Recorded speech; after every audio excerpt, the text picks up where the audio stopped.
जाने का अवसर मिला और आप सभी प्रभु प्रेमियों ने बड़े ही सच्चे भाव से, अच्छे भाव से इस प्रवचन में जो समय दिया उसके लिए सभी को साधुवाद। आज मेरे प्रवचन का अंतिम दूसरा दिन है, कल अंतिम दिन होगा। सायंकाल के प्रवचन के बाद मेरी यहाँ से विदाई होगी और संध्या काल को ही मैं यहाँ से प्रस्थान कर जाऊँगा। आप सभी जिस तन्मयता से, जिस भाव से यहाँ पधार कर वचन श्रवण कर रहे हैं, ऐसी प्रभु कृपा करे कि आपके बुद्धि और विचार में परमात्मा से अनन्य प्रेम का भाव जुड़ जाए और आप एकलव्य की तरह, हमने एकलव्य की कथा सुनी है, एकलव्य की तरह तन्मयता से परमात्मा की तरफ समर्पित हो जाए। ये जितनी भी कथाएं हैं ये सब सांकेतिक कथाएं हैं।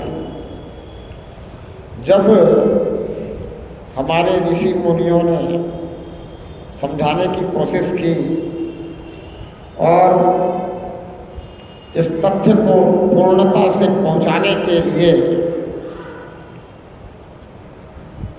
ज़रूरत पड़ी कथाओं की, तो वो कथाएं निर्मित हुई, काव्य निर्मित हुए, शास्त्र निर्मित हुए।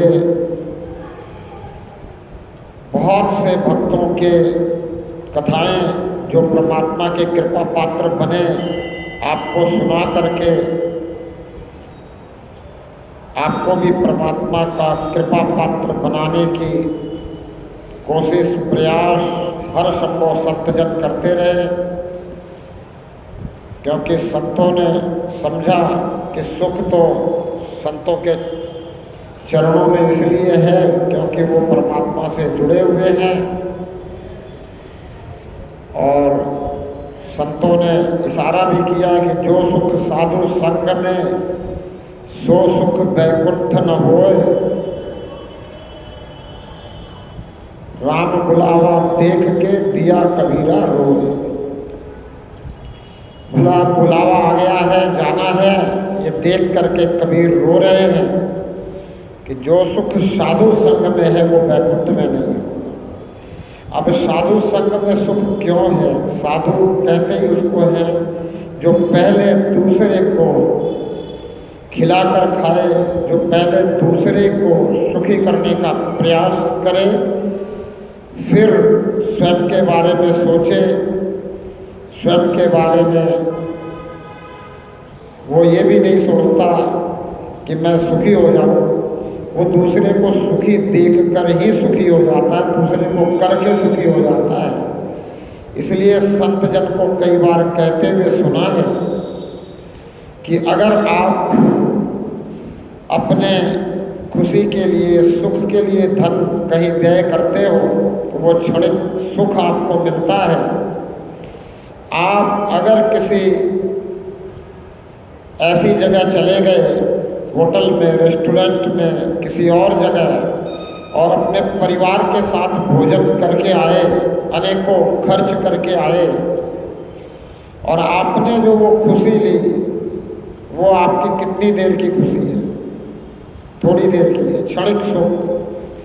पर अगर वही धन आप गरीबों को खिला करके देखो तो आपको कितनी प्रसन्नता मिलती है, कितनी खुशी मिलती है। और गरीबों को जब आप खिलाने जाते हो तो वो आपके लिए दुआ भी करते हैं। उस दुआ का भी आपके जीवन पे बहुत असर पड़ता है। और दान का जो कर्म है, ज़रूरतमंद की सेवा का जो कर्म है, उसका फल भी निश्चित ही आपको अच्छा मिलता है। और जब फल अच्छा मिले तो सुख में कहाँ कमी होनी है। हाँ जी, ले आओ, बस हो गया, चलो ये हो गया, आपने दे दिया, हमने ले लिया हमारी वस्तु। ऐसा है ना, हम हार नहीं पहनते, हम तो जीत चुके हैं, इसलिए हमने हार पहनना छोड़ दिया। अब क्या है, माला वाला कुछ नहीं पहनता। क्यों नहीं पहनता? क्योंकि लोग कहते हैं माला पहनो, शरीर से चिपका के रखो तो उसका कुछ फायदा शरीर को मिलेगा। अब शरीर से ही प्रीत नहीं रही, फायदे की कहाँ सोचे। अब तो जो बहुत नितांत आवश्यक है वो है शारीरिक ऊर्जा बनी रहे, किसी के ऊपर शरीर में रहते हुए बोझ ना बने, इसलिए पेट पूजा जरूरी है। पहले मालाएं रोज आती थी, सभी संत महात्मा जो भी आते हैं, कईयों को कहते हैं कि माला मत है, कभी इसमें कीड़े रहते हैं मान लो, कभी इसमें कोई पहनने पसंद नहीं करते हैं, तो इसलिए आजकल बंद कर दिया। ठीक है, कभी कभी महाराज जी का आते हैं तो सम्मान करते, वही नहीं पहनते।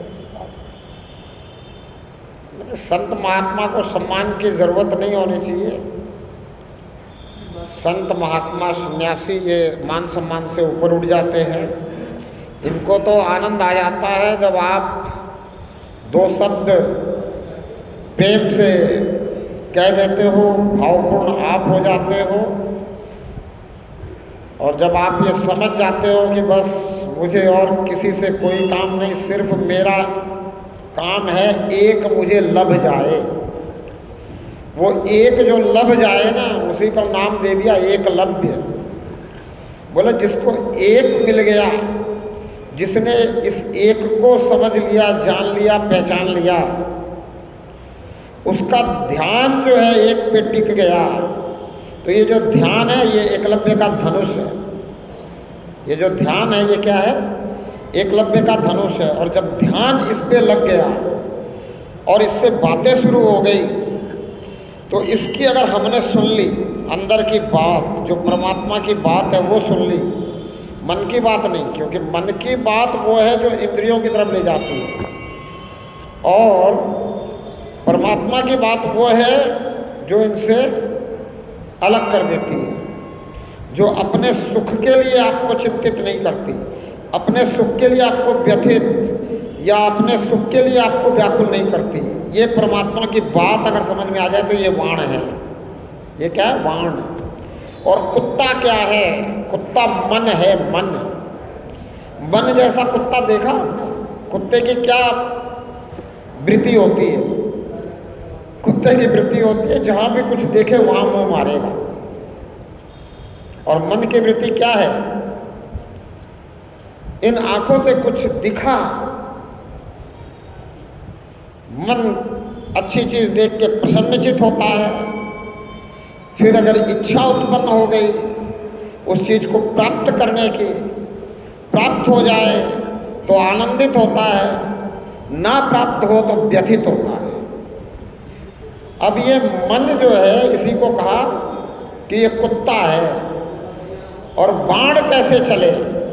बाण ऐसे चले कि मुख बंद हो गया कुत्ते का, यानी अब जो कुत्ता हर जगह मुंह मारता था वो बंद हो गया उसका मुंह, और चोट भी नहीं लगी। अब बताओ, मन जो है भटकने से बंद हो जाए, संसार में भटकाव उसका छूट जाए, हर जगह ले जाना आपको बंद कर दे, परमात्मा की बातें समझकर मानकर आप जो है मन के पीछे ना लगो, तो इन बातों से क्या मन को चोट पहुंचती है क्या? कोई मन का मुख बंद भी हो जाता है और मन को कोई चोट नहीं पहुंचती। परमात्मा की बातों से, इन बाणों से मन को कोई व्यथा नहीं होती। तो ये सांकेतिक सारी कथाएं हैं। अब जैसे कहा कि भाई द्रौपदी के 5 पति, अब वो द्रौपदी कौन और 5 पति कौन? 5 पति काम, क्रोध, लोभ, मोह, अहंकार, ये 5 पति हैं। और इनकी पत्नी कौन है? इच्छा। लोभ कब जागता है? जब किसी चीज की इच्छा जागे। काम कब जागता है? जब सामने कोई दिख जाए अपने मतलब का, अपनी इच्छा का, अपनी प्रवृत्ति का, तो उसको देख करके काम जागता है। क्रोध कब जागता है? जब अपनी इच्छा का कुछ ना हो तो क्रोध जागता है। मोह कब जागता है? मोह उसी से होता है जो अपनी इच्छा का करता है। यानी कि ये 5 पति हैं, काम, क्रोध, लोभ, मोह, अहंकार, किसके पति है? इच्छा के। इच्छा है द्रौपदी। अब अहंकार कब होता है? जब सब कुछ अपनी इच्छा का होने लग जाए तो अहंकार हो जाता है। जब सब कुछ मेरे अनुसार होने लग जाए, सब कुछ मेरी धारणा के अनुसार होने लग जाए, फिर क्या होता है? अहंकार जागता है। तो बोले ये जो है इच्छा रूपी पत्नी, इनके ये 5 पति हैं। और अब एक और बात बताई कि ये 5 पति क्या करते हैं? जुए में बैठते हैं। लेकिन खेलता कौन है? एक। कौन खेलता है? लोभ। कौन खेलता है? लोभ। लोभ सबसे ज्यादा इस दुनिया में आपसे खेलता है। लोभ के कारण आप इस खेल में फंसे रहते हो, इस मेले में फंसे रहते हो, इस झमेले में फंसे रहते हो। लोभ के कारण ही आप सारे पाप करते हो। किसी भी वस्तु का लोभ हो तो सारा खेल लोभ का चल रहा है। और अगर आपका लोभ हार जाता है, जिस चीज पे लोभ करो वही नहीं मिलता, जिस चीज पे लोभ करो वही नहीं मिलती, जिस चीज पे लोभ करो वही नहीं मिलती, कोई भी चीज आपकी इच्छा पूरी नहीं होती तो आपकी इच्छा भी हार जाती है। अब जब आपकी इच्छा भी हार जाती है और जो कुछ वस्तुएं दुनिया में इन आंखों से दिखाई दे रही है, जिस पे आपका लोभ होता है, वो भी आप हार जाते हो, सब कुछ हार जाते हो इस खेल में, फिर क्या होता है? फिर कहते हैं कि 5 का जंगल में जाना हो जाता है। किसके साथ? इच्छा के साथ। फिर इच्छा ऐसी हो जाती है, फिर विरक्त हो जाता है, वैराग्य हो जाता है। फिर संसार से ऐसा लगता है ओ ये संसार मेरे लिए बना ही नहीं है, ये संसार मेरे काम का ही नहीं है। जब ऐसा अनुभव होने लग जाता है तब जंगल की तरफ रवाना होने का मतलब, फिर ये सब अंदर की तरफ जाते हैं, फिर ढूंढते हैं कि ये दुनिया को बनाने वाला कौन है, मेरे को बनाने वाला कौन है, मुझे बनाया, मुझे दुनिया में भेजा, फिर दुनिया मेरे काम की क्यों नहीं बनाई, दुनिया मेरे मतलब की क्यों नहीं बनाई। फिर वो ढूंढते हैं। फिर कहते हैं 12 साल का वनवास और 1 साल का अज्ञातवास। तो संतों ने भी कहा कि 12 साल रहो संतों की टोली, फिर मिले ठिठोली।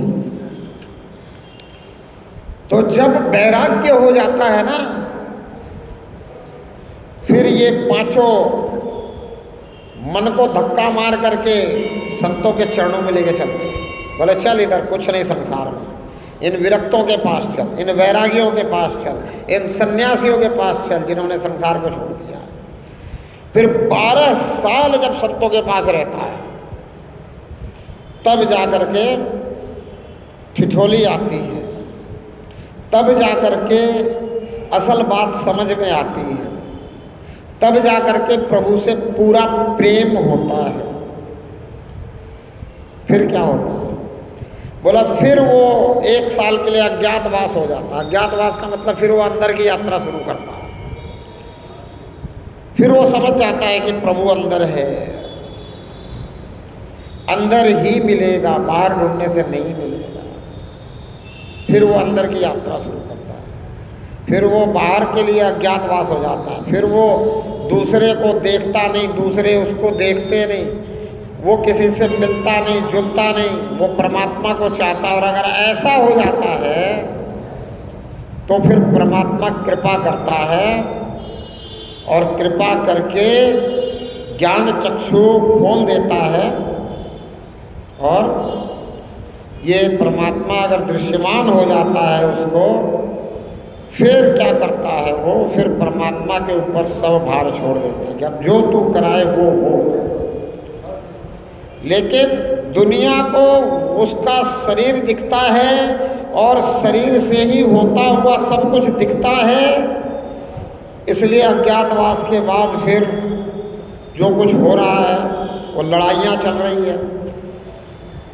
अब लड़ाई आ गई धर्म और अधर्म की।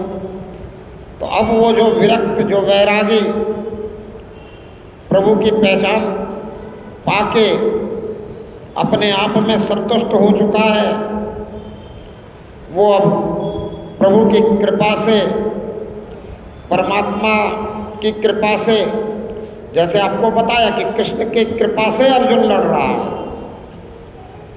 तो परमात्मा की कृपा से वो धर्म और अधर्म की लड़ाई में लगता है। फिर वो सही धर्म आपको बताता है कि सही मायने में धर्म क्या है, कौन सा वो धर्म है जो सनातन है। फिर वो आपसे ये कहने में कहीं भी संकोच नहीं करता कि धर्म भी सनातन है, अधर्म भी सनातन है, पर अगर तुम अधर्म को अपनाओगे तो हर तरह से दुखी रहोगे, और धर्म को अपनाओगे, धर्म को धारण करोगे, धर्म के गुणों को अपनाओगे, दया, क्षमा, धृति, सहिष्णुता, प्रेम आदि जो धर्म के गुण हैं, इनको अपनाओगे तो तुम आनंद में रहोगे। फिर वो कहता है और कह सकता है कि ये जो तुम्हें तथाकथित धर्म दिखाई दे रहे हैं, ये वास्तव में धर्म है ही नहीं। अगर इनमें दया नहीं दिखाई देती है तो तुम्हें समझ में आ गया कि ये अधर्म है। जहां दया तहां धर्म है। तो ये अधर्म है, अधर्मियों का गैंग है। अगर तुम धर्म पे चलना चाहते हो तो तुम अपना सनातन जो धर्म है इस पे चलो। और बार बार समझाने की कोशिश करता है कि सनातन ही एकमात्र ऐसा धर्म है जो कहता है जियो और जिलाओ, खाओ और खिलाओ। इसी बात को समझाने की हर पल कोशिश करते हैं। मैं थोड़ा सा अपने बारे में आप तक पहुंचा दूं। बचपन से प्रभु की कृपा से कोई पिछले जन्म का जोग संजोग परमात्मा को पहचानने की इच्छा उत्पन्न हो गई। एक बार कुछ ऐसा संजोग बना माता जी के साथ में, हमारे ही परिवार के किसी रिश्तेदार के प्रांगण में गणगौर के पूजन में माता जी के साथ जाने का अवसर मिला। उम्र छोटी थी, 7 साल की उम्र रही होगी लगभग। और उनके आंगन में बहुत बढ़िया मंदिर बना हुआ था।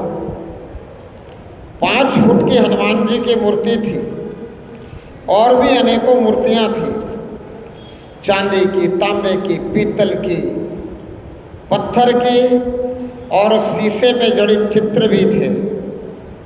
बहुत कुछ था।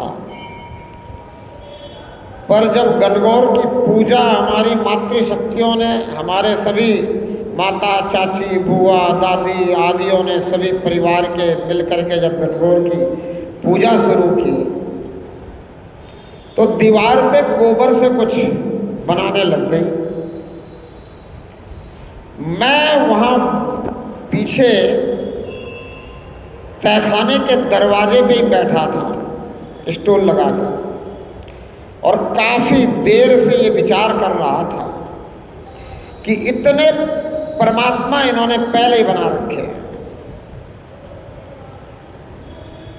इतने परमात्मा इनकी सुनता नहीं क्या, अब ये गोबर का और परमात्मा बनाने लगे। और हमारे यहाँ शीतला माता की पूजा होती है घरों में, तो माता जी को देखा था उसी साल शीतला माता की पूजा में, बोला बेटे 2 ईंट बाहर से ले आ नई। तो नई ईंट मंगा करके शीतला माता की पूजा कर दी, धोख मार दिया, बासेड़ा खा लिया। एक दिन पहले बनाया, दूसरे दिन पूरे दिन वही खाया, और बहुत बढ़िया बढ़िया स्वादिष्ट भोजन बनाते हैं। वो ईंट को ही शीतला माता मानकर पूज लेते हैं। नाग पंचमी उससे पहले होके गई थी। नाग पंचमी के दिन चांदी के नाग बनाए, मंगाए या रखे हो घर में, पूज लिए, वहाँ दूध रख दिया, नाग पंचमी मना ली। अब ये दीवारों पे गोबर लगा करके इसका पूजन शुरू कर दिया। मैं पीछे बैठा बैठा ये चिंतन करने लगा, मनन करने लगा कि आखिर परमात्मा कैसा है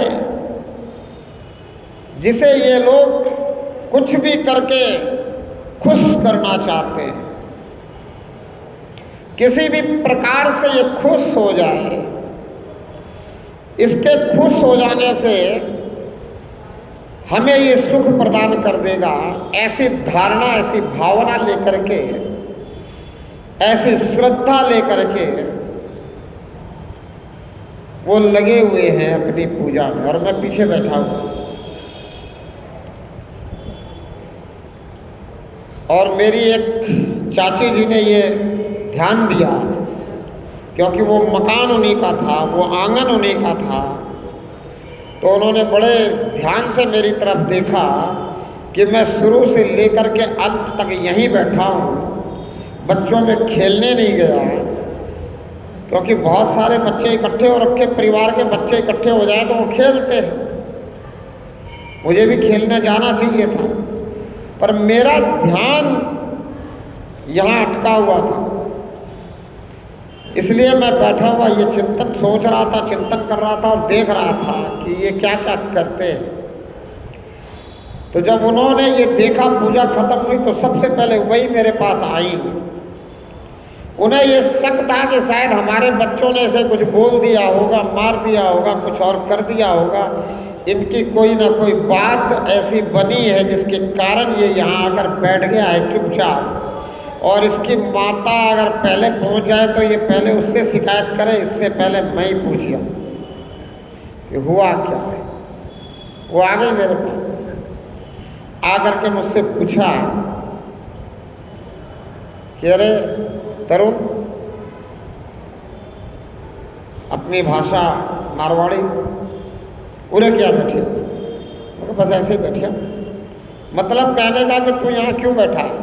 मैंने कहा ऐसे ही बैठा। बोला नहीं नहीं, कोई तो बात होगी। बोला किसी बच्चे ने मारा तो नहीं, किसी ने दुखी तो नहीं किया, किसी ने परेशान तो नहीं किया, किसी ने कुछ बोल तो नहीं दिया? मैंने कहा नहीं। तो बोला भूख लगी होगी, भूख लगी थी तो रसोई में से कुछ लेके खा लेता, बहुत कुछ पड़ा है फल मूल। मैंने कहा नहीं, ऐसा भी कुछ नहीं है, भूख भी नहीं लगी। तो बोले फिर क्या बात है, चुपचाप क्यों बैठा, खेलने नहीं गया?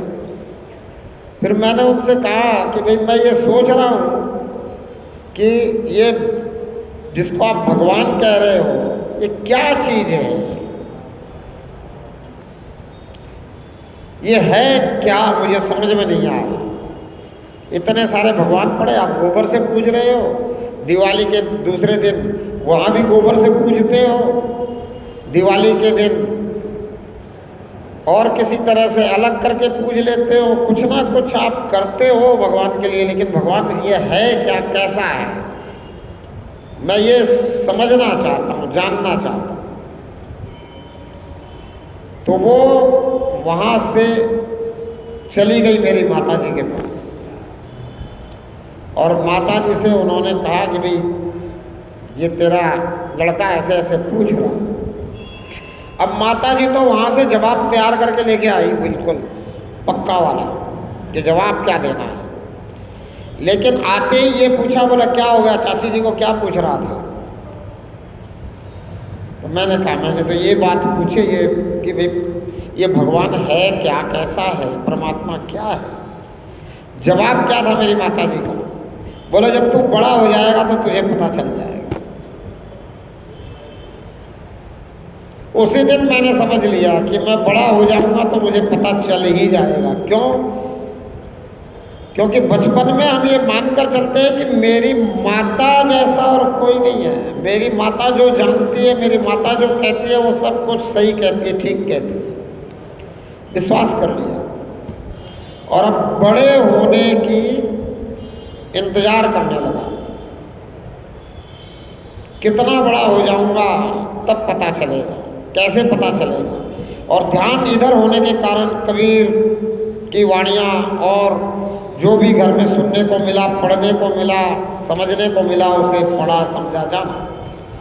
जो भी शास्त्र मिले, गीता, रामायण और कुछ, विवेकानंद की कोई पुस्तक मिली, कोई दयानंद की पुस्तक मिली, कुछ और मिला, उसको पढ़ता रहा और पढ़ाई भी चलती रही। और जब परीक्षा आती तो माता जी कहती 1.25 रुपया का प्रसाद हनुमान जी को बोल दे, पास हो जाएगा।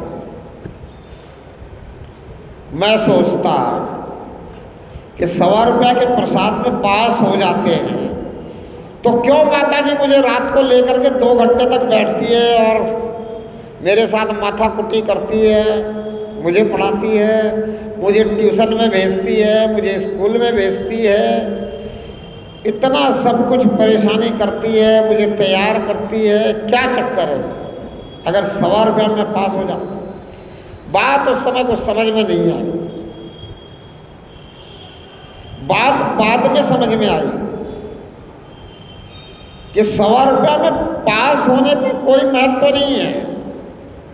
हनुमान जी को 1.25 रुपया नहीं चाहिए मुझे पास करने के लिए, और ना ही हनुमान जी ये कह रहे हैं कि 1.25 रुपया तो मुझे चढ़ा, मैं तुझे पास कर दूंगा।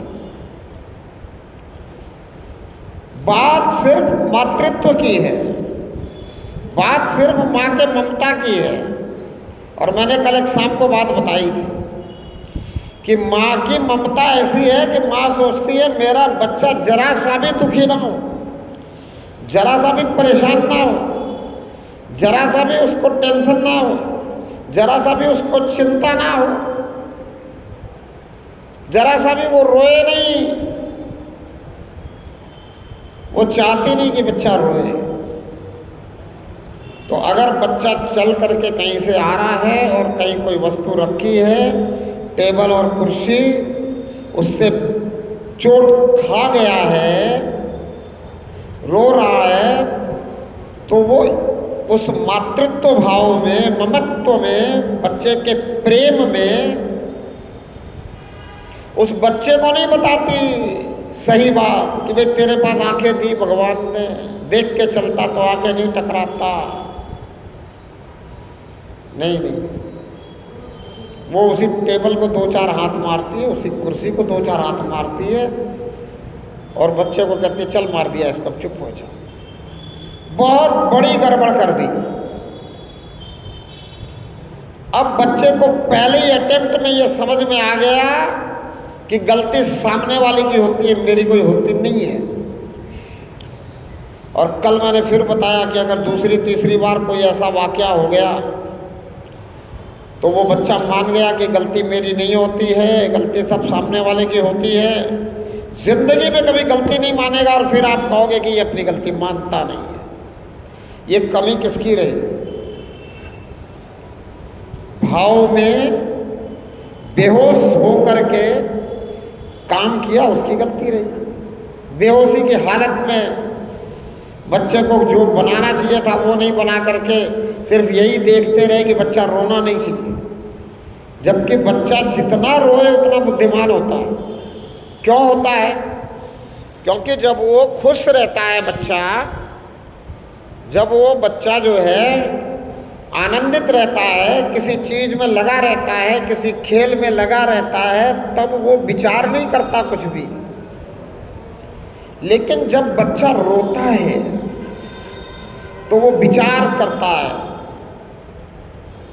कि मैं रो रहा हूँ, मुझे कोई सुन नहीं रहा, मुझे कोई देख नहीं रहा, मुझे कोई समझ नहीं रहा, मेरी किसी को फिक्र नहीं है।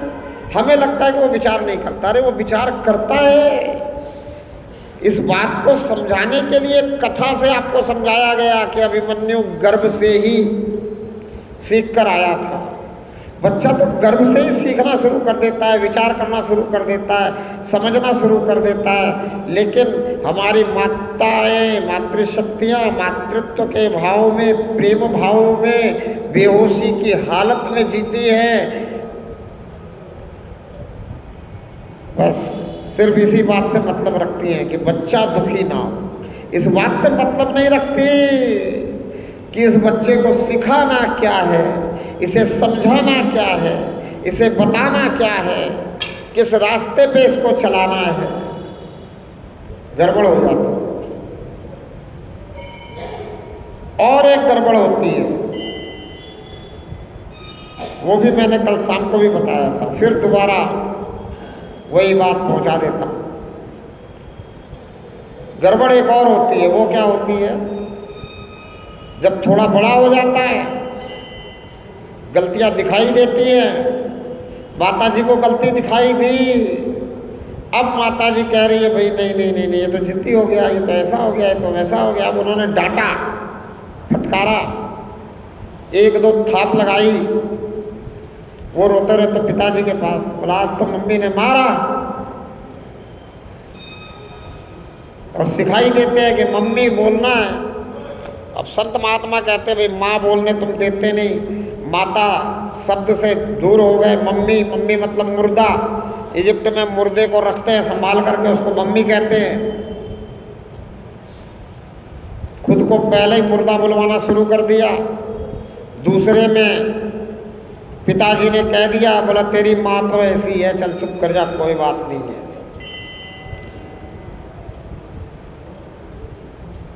क्यों कह दिया? उनके अंदर भी पितृत्व का भाव जागा, प्रेम जाके अपने संतान के प्रति। बोले यार रो रहा है, इसको चुप करा। इसको चुप कराने का उनको एक ही मंत्र पता है कि बोल दो, बोला तेरी माँ तो ऐसी है। उनको ये नहीं पूछना कि भाई क्यों क्यों क्यों मारा, तूने क्या गलती की, क्या तकलीफ आई तुझे। अगर किसी शिक्षक ने मारा हो ना, फिर आकर के कहो माता से, पिता से, तो बोलते तूने कोई गलती करी होगी तो मारा होगा। लेकिन माँ ने मार दिया तो गलती वलती नहीं पूछते। सीधी सी बात है, तेरी माँ ऐसी है। अब एक आध दिन पिताजी ने कोई गलती देखी, पिताजी ने डांटा, फटकारा, पिताजी ने लगाया दो थाप। अब वो बच्चा है, माँ के पास आ गया, बोला आज तो पिताजी ने मारा। अब माँ भी पिताजी ने मारा तो नहीं पूछती कि कौन सी गलती किया, किस गलती के कारण मारा, वो गलती सुधार ले। वो तो कोई अनोखी माँ होती है जो पूछ लेती है, कोई अनोखा पिता होता है जो पूछ लेता है, कोई अनोखा ही ऐसा अभिभावक बन करके दोनों जीते हैं, दोनों मिल करके बच्चे को सुधारना चाहते हैं। अन्यथा तो माँ भी कह देती है, ममत्व में, प्रेम में, संतान का प्रेम ऐसा होता है। और माँ का तो ऐसा होता है कि बस पूछो ही मत। पिता तो थोड़ा कठोर हो भी सकता है, माँ नहीं हो सकती। तो माँ कहती है अरे चल कोई बात नहीं, तेरे पिताजी ऐसे ही है। अब अगर 2-3 बार ऐसा वाक्य हो गया, बच्चा समझ जाता है दोनों ऐसे ही है। खामा खामे मैं इनको पता नहीं दुनिया का सबसे अच्छा, सबसे ज्ञानी क्या क्या समझ रहा था। दुनिया की कोई भी बात इन्हीं से पूछ रहा था। कहीं भी लेके गए, बोले ये ट्रेन देख, तो जो बात समझ में आई ट्रेन के बारे में वही पूछी। ये ट्रेन चलती कैसे, चलाता कौन, धुआं कहाँ से आता, इसमें क्या डालते, किससे पूछा? माता पिता से। क्यों?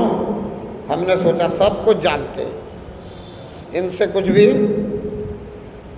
जानकारी छुटी हुई नहीं है, ये बहुत अच्छे। पर माता ने पिताजी को अच्छा नहीं रहने दिया संतान की नज़र में। पिताजी ने माताजी को अच्छा नहीं रहने दिया संतान की नज़र में। कारण ये नहीं है कि दोनों एक दूसरे से लड़ते हैं इसलिए नहीं, कारण ये है कि दोनों को प्रेम है परमात्मा से, अपने संतान से। तो ऐसा प्रेम जो बेहोशी की हालत में ला दे, ये फिर बच्चों को खराब कर देता। फिर कहते हैं मेरा बच्चा मेरी सुनता नहीं है। फिर वो बाहर की सुनता है, भाई कहीं की तो सुनेगा, ये बुद्धि में कहीं से बाहर से कुछ आएगा उसके सुनेगा, बिगड़ेगा, फिर रोकते हैं। इसलिए ये कथाओं से समझाने की कोशिश की जा रही है कि भाई समझ जा, संभल जा, जीवन को होश पूर्वक जी। जीवन में जिससे भी संबंध बना रहा है उससे भी होश पूर्वक बना। इन काम, क्रोध, लोभ, मोह, अहंकार के पीछे लग करके इच्छाओं का गुलाम मत हो। जरूरतें पूरी करता है परमात्मा, हसरतें परमात्मा पूरी नहीं करता। इसलिए हसरतें मत पाल। और अगर संसार से ही प्रेम है, परमात्मा से प्रेम भी संसार के कारण ही है, तो एक बात समझ ले कि सकल पदार्थ है जग माही, कर्महीन नर पावत नाही। मांगने से परमात्मा ये संसाधन नहीं देगा। जो भी तू कर्म कर रहा है उसका फल मिलेगा, जिस भाव से कर रहा है। अगर पूजा भी कर रहा है, पाठ भी कर रहा है, माला भी फेर रहा है, जिस भाव से फेर रहा है, जिस प्रार्थना के साथ फेर रहा है, वो मिलेगा। अगर तू पूजा पाठ माला फेरना इस भाव से कर रहा है कि परमात्मा मुझे मुक्ति प्रदान कर दे, तो तुझे फल वैसा मिलेगा।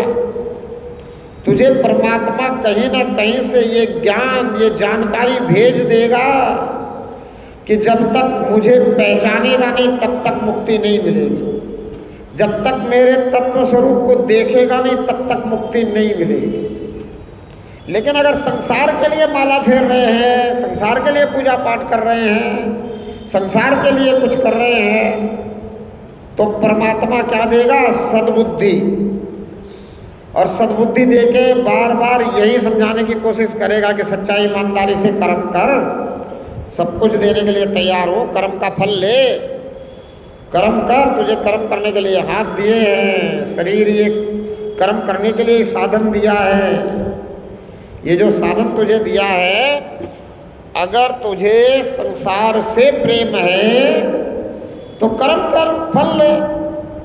सकल पदार्थ है जगमाई, कर्म में नर पावत नाही। गीता का सार संतों ने कह दिया कि गीता का सार यही है कि जैसा कर्म करेगा वैसा फल देगा भगवान। तो अच्छा कर्म कर, सच्चा कर्म कर। अच्छा और सच्चा कर्म अगर तू करने लग जाए तो मुझे अच्छा और सच्चा फल देना है। अच्छे और सच्चे फल तुझे देता चला जाऊंगा, तो सुख में जीवन जीता चला जाएगा, संसार में आनंदित रहेगा। अगर तू चाहता है कि सारे दुख मिट जाए तो फिर मुक्ति की बात सोच। अब ये भारत देश में हमने जन्म लिया है तो हम मुक्ति की बात कर रहे हैं, क्योंकि ये भारत के ऋषि मुनियों ने ही समझा और हमें समझाने की कोशिश की। हमारे भारत के ऋषि मुनियों ने ही ये सवाल खड़े किए कि मैं कौन हूँ। अपने आप को जानने की सोचे कि मैं कौन हूँ। मैं आया कहाँ से, मुझे जाना कहाँ चाहिए, कहाँ जाऊंगा नहीं कि मैं कहाँ जाऊंगा, अरे जाने को तो कहीं ना कहीं जाऊंगा ही, लेकिन जाना कहाँ चाहिए इस शरीर से निकलने के बाद। ये भारतीय ऋषि मुनियों ने हमें दिया ये सोच, ये विचार, बहुत गहन विचारधारा। इसलिए भारत को जो है ऋषि मुनियों का देश कहते हैं, संतों का देश कहते हैं। और इस पवित्र भूमि में हमारा आना ये भी हमारे किसी बहुत अच्छे सुच्चे कर्मों का फल है। इस बात को हम समझें और अपने कर्म संभालें। अगर संसार से प्रेम कर रहे हैं, संसार का प्रेम नहीं छूट रहा है, संसार से विरक्त नहीं हो पा रहे हैं, संसार से वैराग्य नहीं हो पा रहा है, तो अपने कर्म संभालें, सच्चे और अच्छे कर्म करें, आदत सुधारें, अपनी नीयत सुधारें। संत कहते जैसी नीयत होगी वैसी बरकत होगी। नियत का मतलब चरित्र सुधारना, नियत का मतलब व्यवहार सुधारना, नियत का मतलब आपके अंदर नैतिकता की झलक आ जानी। नियत का मतलब ये है कि आप धार्मिक हो गए, आपने धर्म को धारण कर लिया। धर्म को धारण करने का मतलब है कि आपने सभी अच्छे गुणों को धारण कर लिया। आप दयावान हो गए, आप क्षमाशील हो गए, आप जरूरतमंद लोगों की सेवा करने लगे, आपके अंदर सेवा भाव जागृत हो गया। आप जिस सभ्यता और संस्कृति में आए हो, इस सभ्यता संस्कृति के अनुसार जियो और जिलाओ में लग गए, खाओ और खिलाओ में लग गए। सिर्फ मैं ही जीऊं ऐसी आपकी सोच नहीं रही, तो आप धार्मिक हो गए, आप धर्म पे चलने वाले हो गए। अगर आपने अपने जीवन में अपने संबंधों को अच्छे से निभा लिया, अपने कर्तव्यों को अच्छे से निभा लिया, तो आप धार्मिक हो गए, आप धर्म पे चलने वाले हो गए। कर्तव्य ही धर्म हो गया। आप पिता हो तो आपका धर्म है पितृधर्म। आप राष्ट्र में रहते हो, राष्ट्र के लिए कुछ कर रहे हो, राष्ट्र धर्म है। आप पुत्र हो, पिता के लिए कुछ कर रहे हो, ये आपका पुत्र धर्म है। आप पति हो, आप अर्धांगिनी के लिए कुछ कर रहे हो, ये आपका पति धर्म है। आप पत्नी हो, पति के लिए कुछ कर रहे हो, ये आपका पत्नी धर्म है। इस धर्म को अगर आपने सही से निभा लिया तो आप धार्मिक हो गए। और अगर संसार से प्रेम किसी संत के कहने से तोड़ करके परमात्मा से प्रेम करने लग गए, तो फिर आप जो भी कुछ करोगे वो परमात्मा की पहचान के लिए करोगे। जिससे प्रेम होता है व्यक्ति उसको पाना चाहता है, पहचानना चाहता है, उसको समझना चाहता है, जानना चाहता है। तो आप परमात्मा को पहचानने के लिए जब इससे प्रेम करोगे तो आप इसी से प्रार्थना करोगे, क्योंकि और तो कोई है ही नहीं जो इसकी पहचान करा दे। यही करवा सकता है। जाने सोई जिंदे ही जनाई।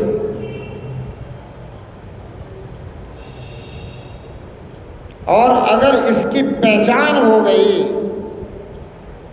इससे प्रेम होने के कारण संसार से प्रेम हो गया कि ये संसार परमात्मा का है, मेरा कुछ नहीं है, ये घर परिवार सब परमात्मा का है, ये परमात्मा ने मुझे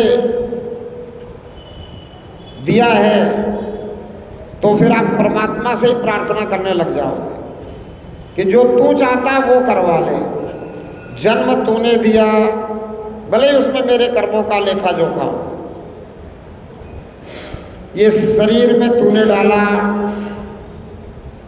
तो अब जो भी करवाना है शरीर रूपी साधन से वो तू करवा ले। अब मैं इस शरीर को चलाने वाला नहीं बनूंगा। अब मैं मन को अपने काबू में रखने की नहीं सोचूंगा। अब मन को तू काबू कर। अब सब कुछ तू संभाल 5-25। अब मैं तो रथी बन गया इस शरीर रूपी रथ का। ये 10 घोड़ों का रथ है। ये 10 इंद्रियां, कर्मेंद्रियां और 5 ज्ञानेंद्रियां। इस रथ का मैं रथी बन गया। मैं तो अर्जुन की तरह बैठूंगा और तू कृष्ण की तरह इसको चला। और संत कहते हैं जो परमात्मा को सारथी बना देता है इस रथ का, वो रथी महारथी बन जाता है। उसको फिर हार जीत की चिंता नहीं रहती, किसी बात की कोई टेंशन नहीं रहती। कौन क्या कहेगा वो नहीं सोचता। जो कहेगा वो कृष्ण को कहेगा, जो कहेगा वो परमात्मा को कहेगा। जब अर्जुन को अहंकार हो जाता है थोड़ा सा, युद्ध समाप्त होने के बाद, विजयी होने के बाद, कि भाई मैंने युद्ध जीत लिया, तो वहाँ उसको समझाते हैं, दृष्टांत देते हैं कि भाई ये जो कुछ भी हुआ ये सब कुछ परमात्मा ने किया है। वहाँ परमात्मा का सांकेतिक रूप कृष्ण है। ये सारी कथाएं सांकेतिक हैं। किसी भी कथा को आप ले लो, रामायण की कथा है, सांकेतिक है। राम परमात्मा के सांकेतिक स्वरूप है। हनुमान दास्य भाव में दास्य के स्वरूप है। सब कुछ सांकेतिक रूप से आपको समझाने की कोशिश की गई है ताकि आप समझ जाए। और ये क्यों करी सांकेतिक रूप से, क्यों कथाएं लिख डाली? क्योंकि हमारे ऋषि मुनियों के समझ में एक बात आई कि भाई सबको समझाना है। सर्वे भवन्तु सुखिनः सर्वे सन्तु निरामया। बोला सब कैसे समझेंगे, कैसे परमात्मा से सबकी प्रीत होगी? तो बोला जिसको कथा से प्रीत हो जाएगी उसको भी परमात्मा से प्रीत हो जाएगी। इसलिए तरह तरह की कथा कहानियां भक्तमाल बना दिया। सैकड़ों भक्तों की कहानियां उसमें डाल दी। क्यों? बोला किसी न किसी कहानी से तो प्रेरित होकर परमात्मा का प्रेमी हो जाएगा, किसी न किसी बात से तो प्रेरित होकर के अपने जीवन के मूल उद्देश्य के लिए अग्रसर हो जाएगा, किसी न किसी बात से प्रेरित होकर के तो ये समझ जाएगा कि मैं शरीर नहीं हूँ, मुझे सिर्फ शरीर के लिए सब कुछ नहीं करना, मुझे मेरे लिए भी कुछ करना चाहिए। इसलिए ये सारी कथाएं बिल्कुल सांकेतिक रूप में है। हर किरदार सांकेतिक है और बहुत कुछ समझाने का प्रयास किया कथा के रूप में। बताओ, कथा के रूप में ही तुलसीदास जी ये समझाने का कोशिश करते हैं कि सुनो भरत भावी प्रबल। कहते हैं कि भरत सुनो, भावी प्रबल है, होना वही है जो होना है। कितना भी हम मुहूर्त अच्छा निकाल ले, कितनी भी हम अच्छी गणना कर ले,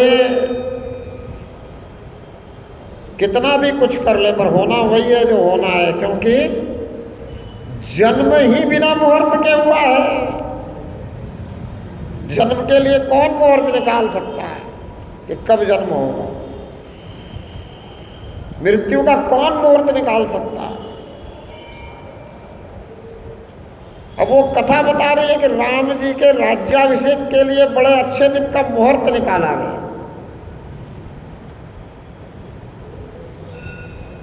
शाम को पता है कि सुबह राज्याभिषेक होना है और राज्याभिषेक से 1 घंटा पहले पता चलता है कि वनवास जाना है।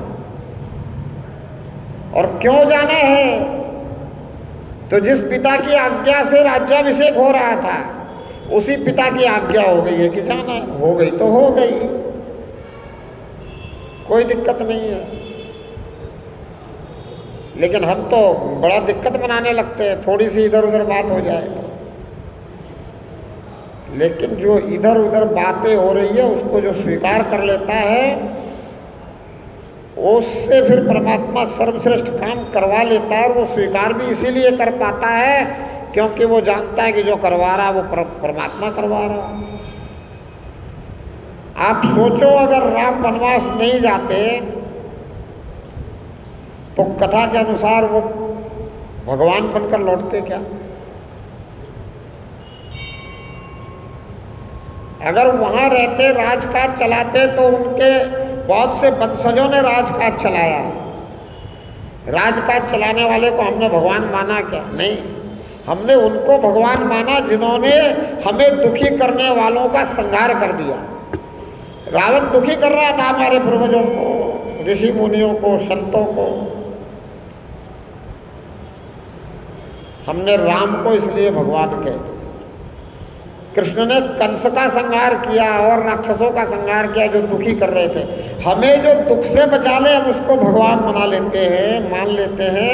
सांसारिक दुखों से बचा लिया, लेकिन आवागमन से के दुख से अगर बचना है तो परमात्मा को पहचानो। हर पल परमात्मा में ध्यान तभी होगा जब पहचान होगी, तभी शरीर को सुलाकर भी परमात्मा में ध्यान रहेगा। ये बात पहले भी बता चुका हूँ। अब ये समय जो है समाप्ति की तरफ है, इसलिए आपसे क्षमा याचना। कुछ ऐसे शब्द निकले हों, आप तक पहुँचे हों। बोलो परमपिता परमात्मा की, धर्म की, अधर्म का, प्राणियों में, विश्व का, भारत माता की, सच्चे का, झूठे का मोह, एक तू सच्चा, तेरा ध्यान सच्चा। हे प्रभु करो कल्याण, जिस विधि होए तेरा ध्यान। सत्य दृष्टि आनंदित सृष्टि।